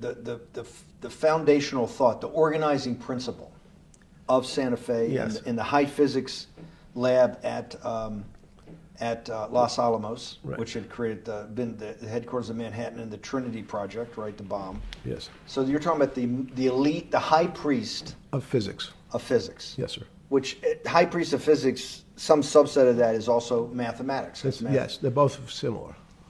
Project out. One of the tools you want to do is to make sure that in this complex system, the finance system, I'm doing a lot of this for philanthropy and a lot for the good of mankind, but also to be able to understand this complex system, the most complex outside of maybe our body, of the financial world. Yes. Did they create tools, or were you smarter in then the mid-aughts, 15 years later, than you had been then because of work that was done at Santa Fe? No, it was great. But in fact, most of my philanthropy in the area of can you describe things that appear to be unexplainable by mathematics, and can you fund people who have new ideas? And unfortunately, when someone thinks they've been able to, there was a man, Stuart Kaufman, when they think okay, I figured out how to be able to predict the unpredictable, what appears to other people to be unpredictable. But my system, in those days it was called genetic algorithms, can predict what things will happen, and they all want to make money. So they use their systems to try to figure out, they know they have figured out the way to make money because they figured out the unexplainable. They try, they go bankrupt, and we start again. So with a cold view, what I've come to realize is that the attempt to mathematize, formularize, or what in your prior work, to understand what really is, in today's world, still unexplainable, is impossible. They're miracles. Your first head of Santa Fe was Christopher Langdon, I think. Langdon from Australia. But Murray Gell-Mann was the funder. He was the yes, rock. Yes, he was the rock. He was a Nobel Prize winner? Yes. Yes, and a wonderful guy. He came out and helped us with the Biosphere 2 project. He came with Chris Langdon. Yes. Chris Langdon was the operator, the day-to-day guy. Chris was doing artificial life. Right. Murray tried to lead his own artificial life. Yes.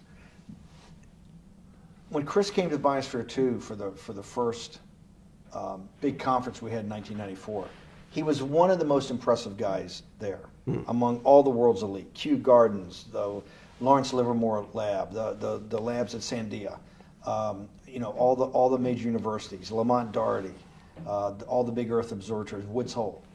What set Langdon apart, I thought, and the reason I invited Santa Fe to be part of it, was Langdon actually made a presentation that everything, and he was making this to scientists, a lot of marine biologists, a lot of people that were just beginning, Wally Broker and people who were just beginning the study of climate change, at that time called global warming, that he made this compelling presentation that everything's really mathematics. Yes. It's all just back to math. And you have to, all these experiments you do, one of the reasons they're not considered by the high priest in physics as being real experiments is that they don't have a mathematical basis to it, and everything has a mathematical basis to it. Langdon seemed like a radical visionary. What happened to that concept? You go back 350 years. So you have Isaac Newton, you have Leibniz. From move forward, you have people like Heisenberg and Gödel, and what every one of those mathematicians and philosophers came to understand is that there's numbers can describe certain things, approximate certain things. But in fact, trying to put measurements and numbers on other things that are really unexplainable is folly. 300 years ago, they said that unexplainable realm was God. And people who attempted, in fact, to explain the unexplainable, who said, yes, I understand the unexplainable, were charlatans, they were the occults, they were the astrologers, they were the con men. Alchemist. Yes. Well, no, alchemist was, in fact, they believed that there was a way to transmute one metal into another. In fact, they always wanted to see if they can create gold. There's no reason, if you think about it, they recognize that one metal is different than another metal because it has some additional pieces to it. It has additional neutrons or protons or electrons. So because they thought it was a machine, they believed it was a machine, if I can take 5 protons and add 5, that gives me 10, I should be able to get gold. Move everything around inside these systems, the molecules transmute one molecule into another, and if this molecule I've transmuted it into is gold, I'm a rich man. It's back to money. But there's something strange happens. Isaac Newton says, this is really weird. If I want to push a ball on the table, I have to touch it. Maybe I have to blow on it. But I actually have to push one side of the ball or the book to move that side. I'm pushing here, and obviously this thing is what appears to us humans to be solid, so it moves as one thing. But the only way to get something to move was to touch it or put a force against it. Okay, seems to make sense. Everybody has that experience. I want to lift a glass, I lift it. If I want to push a ball, I push it. If I want to pull a ball, I pull it. But he recognized when the ball fell off the table, it went in a different direction. How's that possible? Nobody pushed the ball down. And he said, this is crazy. Why did the ball go down? I didn't push it. I just let it go. So someone's pushing the ball. Because I know that I am confident that the only thing that gets something to move is with a force that pushes. So there's a force that's pushing the ball down. In fact, he called it gravity. He measured how fast it was pulled, but never was able to explain why it happened. How is it? What is gravity? It's this. Everybody says, well, why did the ball fall to the ground? Because gravity took it. But what's gravity? That's, as Feynman would say, that's the name of the thing. We have no idea what it is. This goes to Santa Fe. They were trying to explain the unexplainable. Can we measure? Can we figure out a way to predict the stock markets using these types of chaos complexity? Before we get there, let's walk back through it. Let's go back to Newton. Sure. Pre-Newton and then Newton. What did Newton solve that for millennia up to Newton had not been solved? And then I want to go forward all the way to Santa Fe, what they were trying to solve. Let's start with just 2 or 3 of the basic guys, but let's go with Newton. What pre-Newton, it was what? And then why is Newton such a genius? In such a in the, I think mathematically they told me one time, I've seen there's been 115 billion people roughly that have lived on the earth. And of that 115 billion, Newton. Are you sure that's a number? That sounds a lot very high. We only have 7 now. I think in the history of the earth, I think I'll pull up the stat for you, but I think it's 115 billion people. They figure that probably is inflation. That's why you have lived on Earth. But he's one of the handful of the most important. What did he solve for? Why is he so important for how we live today? And then we want to go through Leibniz and the other two or three other major ones to get us to Santa Fe? Well, it's a long journey. This is the heart of what we're trying to do. Let me take a bit of a detour Okay. just a second. What if you went to high school and the last year in your high school, you took calculus? So Isaac Newton sort of invents calculus. Well, that sounds invents. Mathematicians. To torture seniors in high school before they graduate. Yes, but obviously no. Yes, the answer is yes. Certain people could never do calculus. Why is that? Why is calculus so? Why is that the dividing line between, to me, people who can handle that and can go on to do certain things, and people just hit the wall, even if they know math? It seems to me that there's that calculus is the thing that changes. It bridges. That's because it's about the theory of change and the theory of how things change. It's a great question. But in fact, what calculus does is it's somewhat philosophical. That's why mathematics is Newton wasn't a mathematician, he was called a geometer. That's what they used to call themselves. They understood geometry and numbers. But there's an old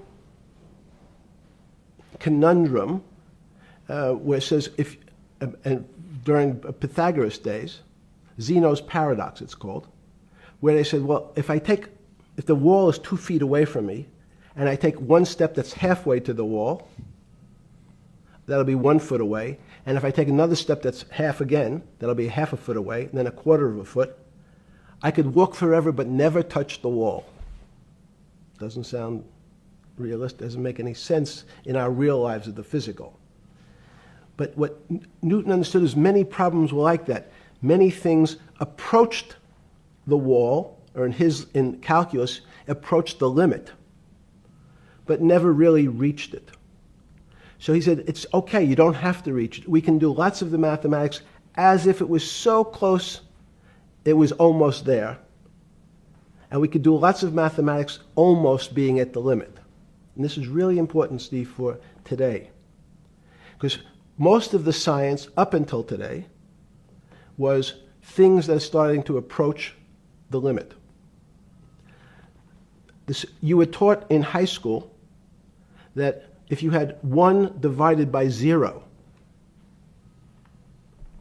if you remember your high school algebra, you were told, what's the answer to that? Is there an answer to 1 divided by 0? No, if you were in high school, I'd say, stay away from it. It's the boogeyman. You could write it down as it's undefined. It's not able to be determined. There's a bunch of things.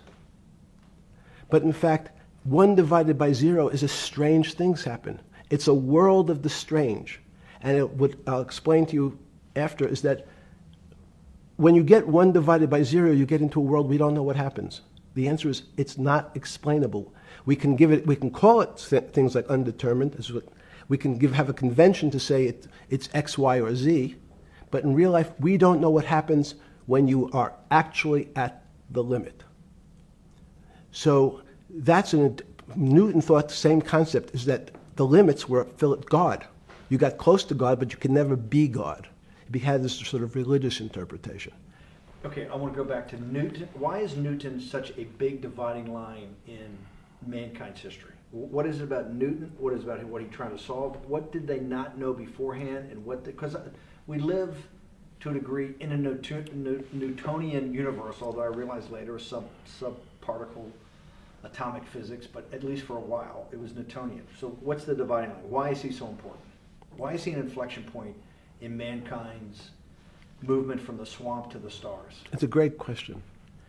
Stars was by Kepler. What Newton starts to allow us to do is to make accurate predictions. Remember that we've talked about that with money, about the things in our physical world, how cars, he didn't have cars, how horse carriages moved, how bowling balls moved, how pool cues and pool table balls. Had people tried to solve that before Newton?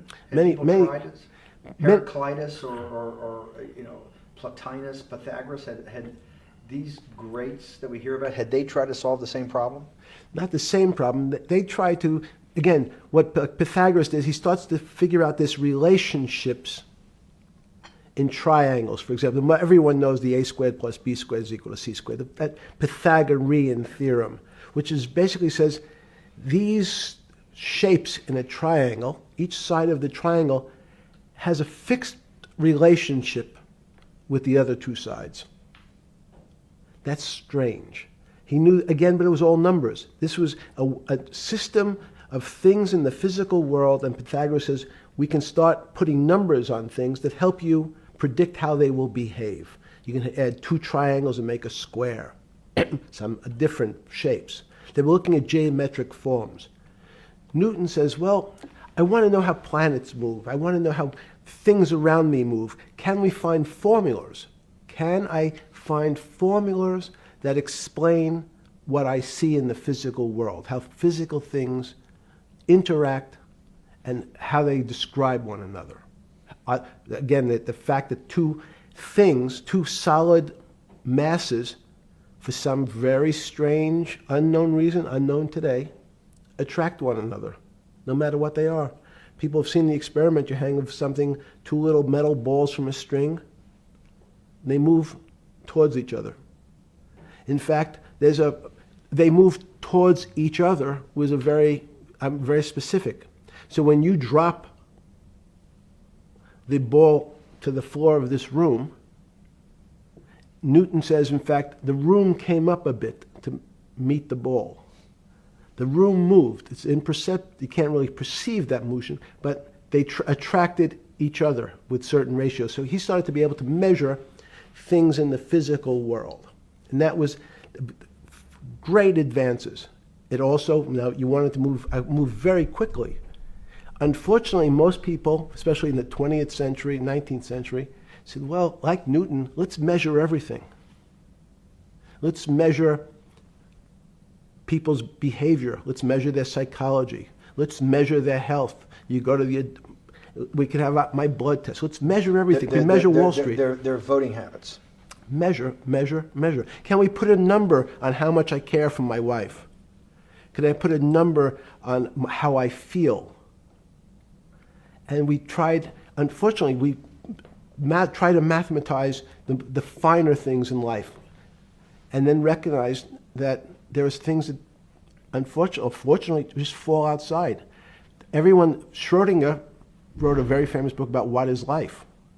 He was trying to figure out a way, can he describe the difference formulaically between things that are alive and things that are dead? The answer is no. The things that are alive in my world are miracles, not magic. Magic has a bad connotation, trying to hide things. You don't believe in the spirit or the soul? That's what animates people, is your spirit or your soul. That's No. Have you ever seen someone die? When they die, their spirit leaves. Their soul leaves, no question. So There's no question to you about no that. question. There's no question to you that there is some animating life force within us that leaves when you're dead. Yes, in fact, I refer to the soul. This obviously is certain. The questions in the past, even Because during people would normally think you were soulless. So, Thank you. But have you talk about you actually believe in it, and have done some thinking about it is pretty shocking in its own right, isn't it? Well, again, mathematics. Leibniz thought. We know Newton was at Cambridge, and he was the head of the math department, right? He's a professor, essentially. Yes. But Leibniz, was Leibniz a German professor? Yes, but what Leibniz said is the soul is so strange because God took chemicals, which is simply the material, like tables, and he somehow made this material able to have a thought. How strange is that? Not only does it have a soul, but some way it was put together that this material substance is able to think. So when you say to me, it's obvious to everyone that there's such a thing as a soul. Now, if you're part of the Charlatanville, you'll try to explain it to people. The soul I describe as the dark matter of the brain. Why is it dark matter? Because in high energy physics nowadays you hear terms of dark matter, dark energy. Again, terminology. It's a complicated term. Why is it dark matter? Because we can't see it, that's all. What do you mean you can't see it? Well, somehow we see something moving towards this area of darkness. Something, I can see this thing. This appears to me to be empty. It's just black. But I see it being drawn this way. So I say, well, I know if this were matter, that would follow that equation. If this was solid, it would explain the way this particle moves. But I can't see anything here. So I'll just call it dark matter. And I'll say, I don't know what it is, but it behaves as if there was something there. The soul is obvious to everyone that there's something different between things that are alive and things that are not alive. But we have no idea what it is. It's currently unexplainable. I believe we need an entirely different system of analysis to try to figure out. But Sorry. No, with Newton, with all his alchemical studies and things he worked on the spiritual side, Leibniz that just talked about the soul, Schroeder talked about what is life. If a modern scientist or someone that you funded at MIT or at Harvard or one of these things talked in those types of terms, they would be considered to be a wingnut today, wouldn't they? They would not be. They would not be on the path for tenure, right? Unless they were in the philosophy department. This is exactly my point. We're talking about three of the greatest mathematicians in mankind's history that have really changed mankind. Talking like this, what happened? How do we get to a situation where they could not be in the high physics? They could not be in the mathematics department or working in high energy physics. Good. It's an easy answer. Newton was a combination of mathematician or geometer then and philosopher, and as time went on, those disciplines seemed to move apart. We had philosophy. Some of the philosophers can't do math, and some of the mathematicians. And again, mathematicians often break into two categories: people that solve problems. Those are more like geometers in the old days, just problem solvers. And then there's thinkers, theoreticians. They're more like the old movement towards philosophy. But neither one of those two groups have been able to figure out why something is alive as opposed to something that's not alive. No one's been able to describe what the soul is, but we all know it exists. And I think what we need is science is a bad word. I think science only describes the things we already know about the physical world. In fact, there's an argument that the physical world that we see has been created out of our systems of mathematics. Mathematics, everyone knows mathematics describes the physical world much greater than it should, unless my view, the physical world really comes out of conscious beings that have mathematics. So they create it. This table appears to you and I to be solid. To a bat, because we have light that's bouncing off the table into our eyes, it appears solid. If instead of eyes that responded to wavelengths of visual light, our eyes responded to radio waves, the radio frequencies, it's not different, it's the same type of frequency as light, but different speeds, the table's invisible. We know that our phone works in this room. So the waves are coming through the windows, the waves are coming through the walls. So the walls are invisible to that type of radiation, that type of energy. The walls I can see them because my eyes, a physical system determines that the walls are there. You, with Murray Geldman, you founded, or were the original donor, and had the idea of Santa Fe Institute. In 10 or 15 years later, that effort to study the complexity of systems mathematically. Yes. Was it's a total failure. Yes. A total failure. Total failure. Why is that? It's the failure of science because, in fact, if to some extent science doesn't describe romance, I don't know why I'm attracted to somebody. I don't know. People are attracted to each other, and everyone has the same feeling. They've seen someone walk in the room, and they say, "Oh, that person gives me a creepy feeling." Science has tried to describe. Science doesn't describe what creepy feelings means. They just know it's a creepy feeling. I think women as I said the last time, have an intuitive sense. What is intuitive? They have intuition, they have feelings, and they're able to deal in the realm of things that men, especially men like myself, find unexplainable. They have women have intuition, men see things a bit differently. Men want to measure everything. Women are not really that interested in measuring. In what you're saying in macro terms, you actually think science, mathematics, maybe ultimately technology is moving to that more intuitive? I think science and math are old-fashioned. And unfortunately, people are still taught that they have to learn algebra in school and certain things in school, as opposed to learning to have an emotion. Is this what Larry Summers was trying to get at? Maybe he didn't say it perfectly enough, but what he was trying to get to in that system, the systems we study today, the way mathematics is either taught or understood, that women just haven't gotten up to the highest realms of engineering or physics or mathematics because of that, and you're actually implying that there's a either new branch of science, or we've hit an inflection point like in Newton that's going to go in a Newton took mankind in a different direction because he was able to measure. Then you had subatomic, non-Newtonian physics later. Are you saying that you think there's another developing field that's coming up that may take us, I don't know how many decades to get our hands around, but that's what's evolving out of this? Yes. Yeah.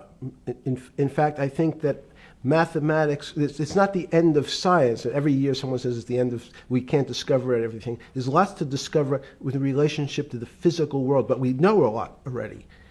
In respect to the unexplainable world, we almost know nothing.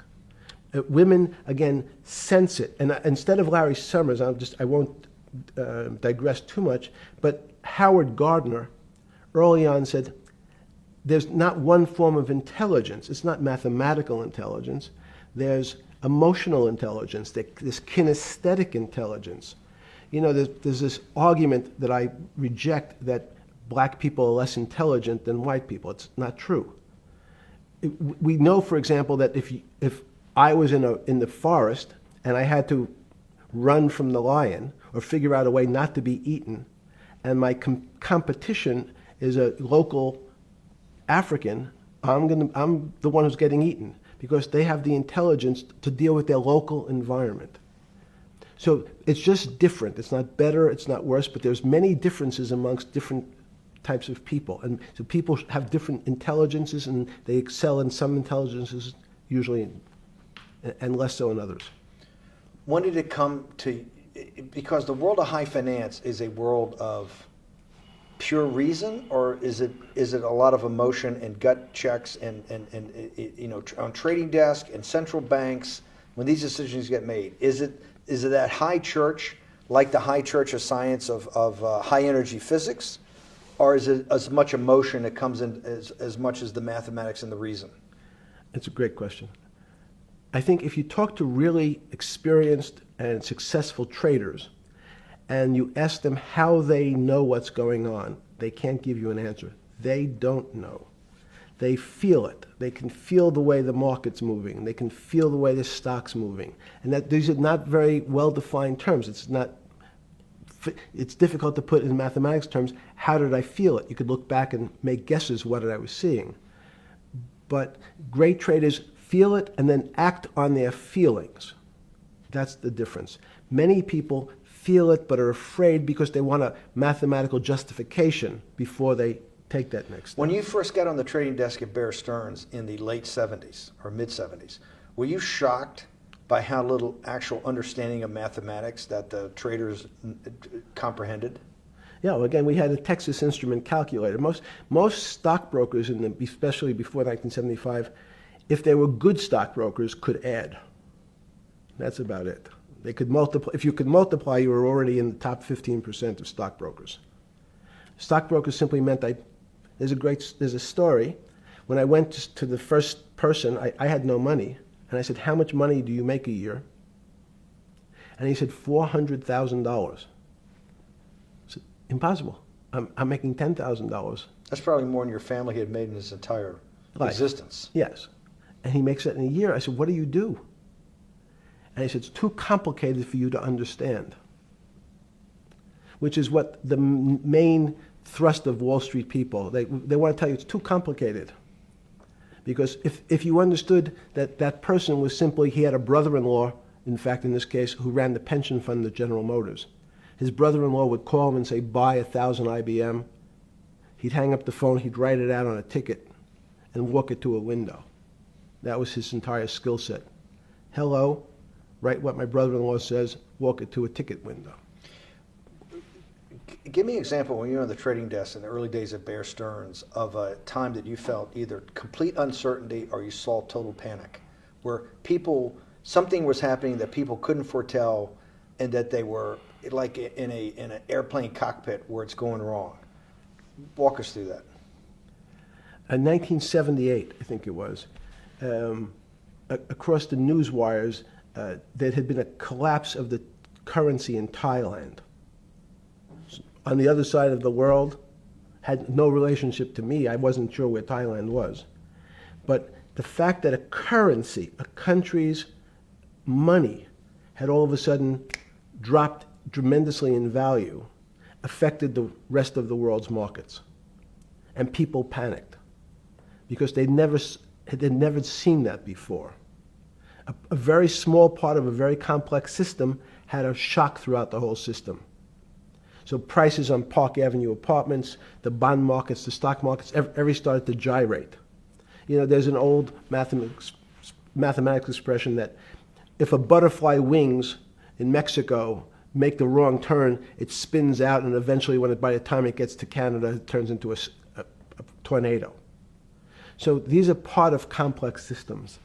So yeah, Wall Street in certain parts. Santa Fe Institute was supposed to actually come up with a formula for that, for the butterfly wings. Why in 15 years did you reach the end of at least that experiment? Every attempt to, that's why it's so exciting now, because I think certain people are starting to realize that there's so many things that are unexplainable that we have to think about them differently. Music is a great example. It's a common man's example. You know, when you hear a certain song, it makes you feel a certain way. How does it do that? We don't know. We can't mathematize it. And even that music, Steve, nowadays we compress music. When you have a violin, it's compressed onto your iPhone. So what does compression mean? I'm taking lots of information and I'm cutting it into lots of pieces and squishing it together. And when I squish it or compress it, I have to take out lots of pieces, but I say that they're not very important pieces. It's those pieces that we take out when we compress data, to me, are the most interesting parts of life. You just said a while ago, part of this new search for science may go back to when people were actually talking about a soul, and you said there's no doubt in your mind that there is a soul. Describe for me what you mean by that. What do you mean by soul? What do you mean soul different than the physical analog body that we're seeing on film right now? It's difficult to describe in words. I mean, I'm not a poet. Poems get a little closer to what that really means. But even the concept of what is life becomes complicated when you deal with plants and seeds. Is a seed alive? I don't know. Certain people would say, no, it's dead. When you're a banana, one of my favorite examples is the banana that's sitting on the countertop in your kitchen today. Is it alive or dead? What do you think about human life? Tell me about human life. But your banana is alive. That banana is breathing. It's on your. You say that's impossible, Jeffrey. No, it's not. Is the banana conscious? All these words. These are words. So everyone's trying to fit a very complicated concepts into a very small box called conscious or alive. These don't fit in that way. So if you put your banana in a bag and put another fruit in with it, the fruit ripens faster because the banana breathes with it. We don't understand most of those things. So you asked the question. Sorry. You talk about the life. What about human life? What about it? Tell me what do you think? What do you think human life is? It's a miracle. It's a miracle. And when I say miracle, I can't explain it, and I make no attempt to explain it at the moment. We don't know how to think about it. And anyone, again, another one of the Feynman quotes when he was talking about quantum physics. He said, anyone, Jeffrey, who says they understand quantum physics and quantum mechanics and quantum behavior, you know they're lying. Let's talk about it. That's post-Newtonian. Talk about what's the difference, who founded quantum mechanics, why is quantum mechanics taking Newtonian physics and taking it to the next level? It forms a much broader category. Let's go back to this desk. You use the thing of Newton using this desk.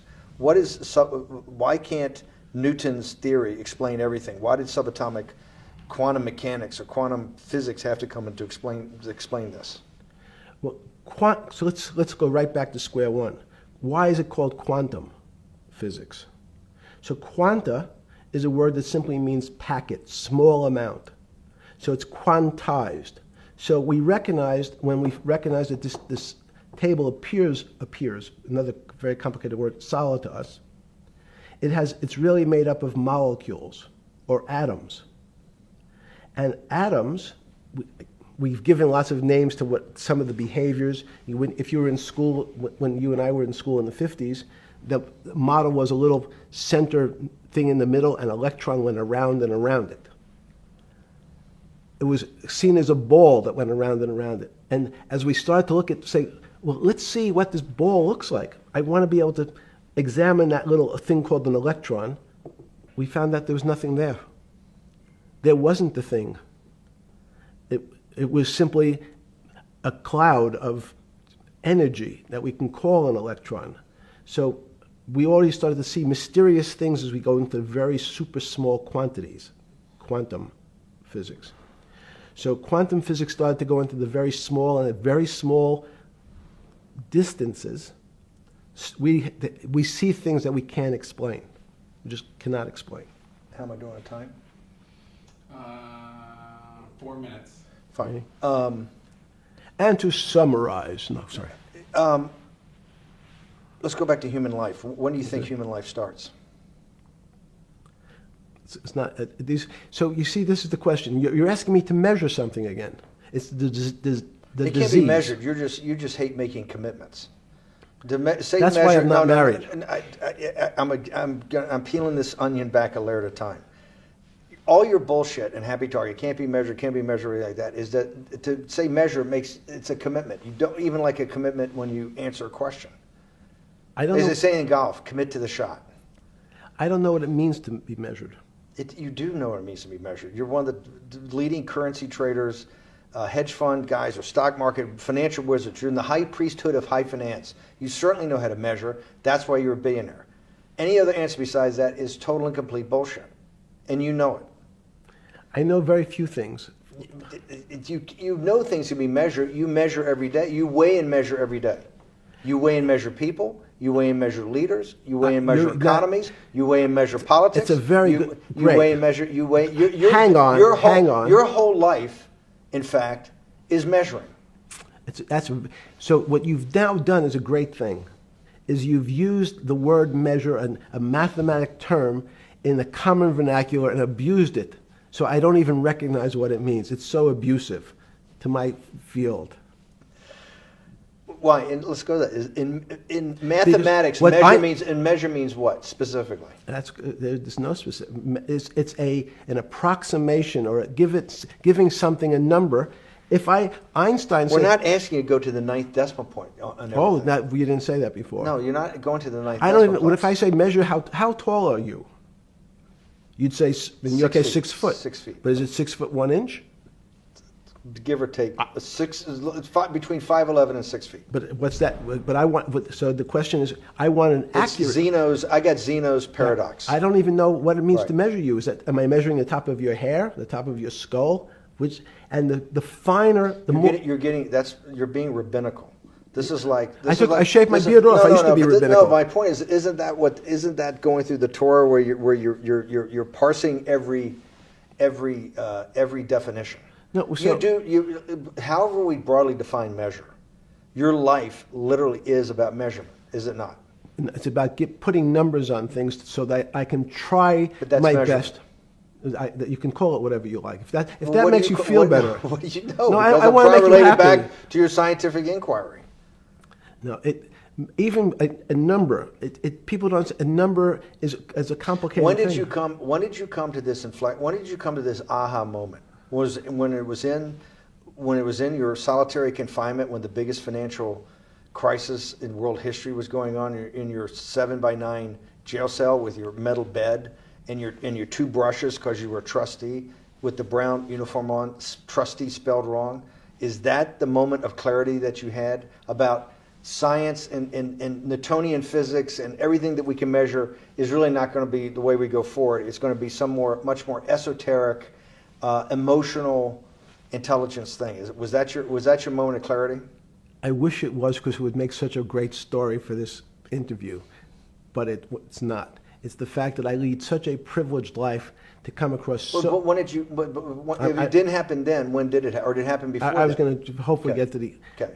I'm in a privileged position to have some of the world's smartest people come to my house and tell me what they think about different subjects, and I finally realized that the thing that they had most in common was there was this area, no matter how smart they were, that when I asked them the questions, they said they'd have to resort to a 500 or 1,000-year-old response to that question, which was, I don't know. You know who else found that out? Socrates. That's what Socrates kept doing, right? Socrates kept asking all the experts. He would go through, question after question after question, and realize at the end they didn't really know. They really didn't basically understand what they were talking about. And one of the things that people won't enjoy, it turns out that potentially one of the bad things to teach children is how to write. So writing, reading, and arithmetic was everyone's supposed to be taught. But writing forces you into a very narrow channel of thinking. You have to write in a certain form, in a certain way, in a certain linear pattern. So your thinking becomes somewhat narrow. The reason I brought up writing is one of the recent discoveries of mine with respect to Socrates, Plato, and Aristotle is they never wrote anything. They spoke, and people around who could write wrote.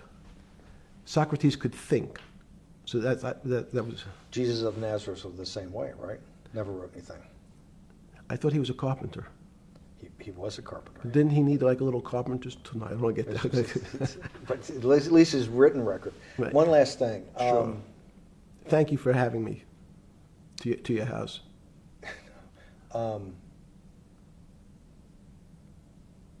Vegetable juice. Let's go back. Look what vegetable juice does. When did the beginning of that, was there any one aha moment in all these great thinkers? Did it happen before 2008? Was it after?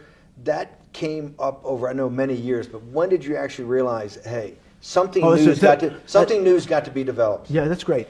Is that because again, I'm privileged enough to have people around me who've given lots of philanthropic gifts to institutions of higher learning, and when I said the impact, how do you judge the impact of your giving? And we sat down and said, no really new ideas have come out. And I realized that, of course, it hasn't come out because we've been looking at using science and mathematics, and it's the wrong tool. It's obvious. Institutions that are set up and try to put forward knowledge and understanding and truth, should they take your money? Derek Bach at Harvard said, taking money for good causes is a good thing.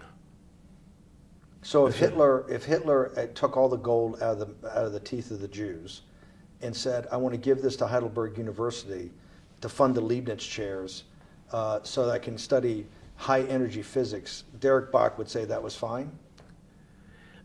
Again, these questions are questions where good people on both sides, like your Charlottesville, could differ. I don't know the answer to these questions. So tell us the two. Give us the two answers. What the one answer why it shouldn't be, and then the one answer. Derek Bach says, I'll essentially take cash from anybody because I got so many projects, so many good guys, and this is the way I'll do it. So I'm indifferent to where the cash comes from. Money's money. And if I got good guys, I'm the fiduciary that says these are good people and this is good research, okay? I'll take the cash from any source, including you. What's the other argument? Let me give you that. I know in my case, Is your money dirty money? If you live, I just asked a question. Is your money dirty money? No, it's not. So, in fact, why is it not dirty money? Because I earned it, But you earned it. I earned it legally. We went back to this before. You earned Yes. it. You earned it, advising the worst people in the world, right? That do enormous bad things, and just to make more money. So, instead of asking me the question, should you take the money? Because I think it's a legitimate question. You think it's a legitimate question? Yes, no Why? question. Because I think ethics is always a complicated subject, but I can tell you that with the money I gave to help try to eradicate polio in Pakistan and India, instead of asking me whether that money should be given to these children for vaccines, I think you might want to ask their mothers who received the vaccine, who know their child now won't get polio, and ask them if Epstein should have helped these people with their money. If we walked in, you're a mathematician. If we walked into that clinic where they're giving that money out to these people that are in the most dire straits of poverty and sickness, and told them that the money was coming from class 3 sexual predator? Tier 1. Tier 1's the highest and worst? No, I'm the lowest. I'm the lowest. You're the lowest. Okay, Tier 1, you're the lowest. But a criminal. Yes. That the money came from them. What percentage of people do you estimate? I understand you don't like probabilities. Do you estimate would say, I don't care, I want the money for my children? I would say everyone said, I want the money for my children. Did they know where the money came from? If you told them, if I told them the devil, 100%. the devil himself. The devil himself said, I'm going to exchange some dollars for your child's life. Do you think you're the devil himself? No, but I do have a good mirror. It's a serious question. Do you think you're the devil himself? I don't know. Why would you say that? Because you have all the attributes. You're incredibly smart. You remember, the devil is somebody knows. Smart? The devil's brilliant. You read Milton's Paradise Lost. No, the devil scares me. Satan is at the number 1 or 2 archangel, and the reason he goes to hell and leads the rebellion is because he can't be the top guy. And his thing is, I'd rather reign in hell than serve in heaven. I saw that in a movie once called American Dharma. I don't remember who said it. Okay, we have to go. Okay, good. Okay, that was good.